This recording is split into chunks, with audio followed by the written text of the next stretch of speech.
lesquelles nous assurent de sa part les plus grandes et les plus précieuses promesses, afin que par elles, nous devenions participants de la nature divine, en fuyant la corruption qui existe dans le monde par la convoitise de Pierre 1,4. En tant que pécheurs, nous avons une nature pécheresse souillée et pourrie, mais maintenant, Dieu nous donne une nature divine, sainte et pure, car notre nature pécheresse ne peut pas être purifiée par des efforts humains. Nous recevons une nouvelle nature. Il y avait un professeur à Londres qui pensait pouvoir changer la nature d'un porc. Il prit un jeune porc et le garda dans un endroit propre avec un sol en marbre, la lumière électrique, un ventilateur. Il avait ordonné à un serviteur de donner au cochon un bain quotidien. Il fut donné au cochon un bain d'eau chaude chaque jour pendant 10 ans. Et il fut aussi poudré et peigné. Alors le professeur dit, maintenant, mon porc est transformé. Un jour, le cochon vit de l'eau sale alors qu'il se promenait avec le professeur. Il s'y roula dedans et le professeur comprit que ses années de travail avaient été vaines. Vous ne pouvez pas changer la nature du cochon avec du savon, de l'eau chaude et de la poudre. Pareillement, personne ne peut changer la nature humaine par l'éducation, la culture, la civilisation. Un homme peut être docteur en théologie ou en philosophie, ou avoir un autre doctorat, mais cela ne changera pas sa nature. Le pécheur demeurera corrompu comme la parole de Dieu le dit. Le cœur de l'homme est trompeur, notre nature est corrompue. Vous pouvez en voir la preuve autour de vous, hommes et femmes marchent dans une voie honteuse. Pourquoi ? Ils ont une nature corrompue, pécheresse et trompeuse. Ils se réjouissent davantage à la vue des choses souillées que des choses célestes.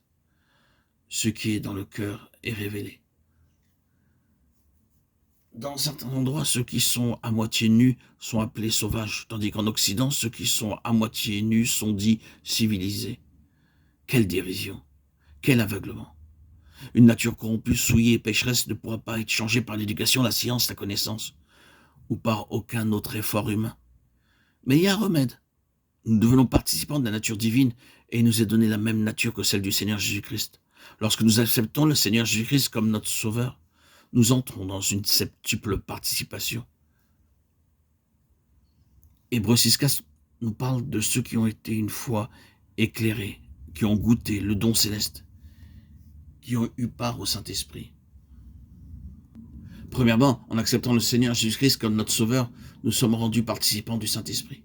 Deuxièmement, nous sommes participants de la sainteté de Dieu, non pas ma sainteté, mais sa sainteté.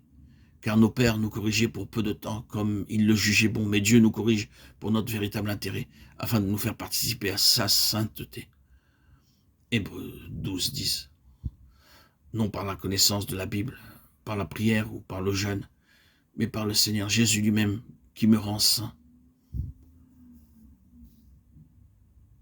Nous avons une participation à la vocation céleste. Frères saints qui avaient part à la vocation céleste, Hébreux 3.1. Sur la terre, vous gagnez votre vie en faisant un travail comme docteur, ingénieur, avocat, professeur, employé de bureau, travailleur manuel ou roi. Spirituellement, nous avons la même vocation céleste. Et quel est cet appel ? Montrer la gloire et la puissance de Dieu aux autorités célestes. Il y avait une fois un homme riche qui construisait une grande maison. La pièce principale avait un plafond artistement décoré. C'était une très belle œuvre d'or, d'argent, de pierres précieuses. Des artistes habiles, venus de toutes les parties de l'Europe, vinrent pour décorer le haut plafond. Un jour, ses amis vinrent le voir, mais ne purent le voir clairement, parce qu'il était trop haut. Ils allongèrent beaucoup leur cou, mais ils ne purent pas encore le voir. Alors l'homme riche apporta un grand miroir et le plaça sur la table. Ainsi, toute la beauté du plafond put être vue dans ce miroir. C'est ici notre appel céleste. C'est ici la gloire et la beauté de Dieu qui ne peuvent être révélées par les montagnes, les oiseaux, les étoiles, mais par vous et moi. Nous pouvons être conférenciers, professeurs, docteurs, théologiens, mais spirituellement, notre appel est de montrer la gloire et la beauté du Seigneur.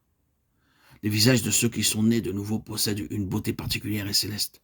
Cette beauté ne peut être obtenue par des moyens terrestres. C'est une beauté céleste.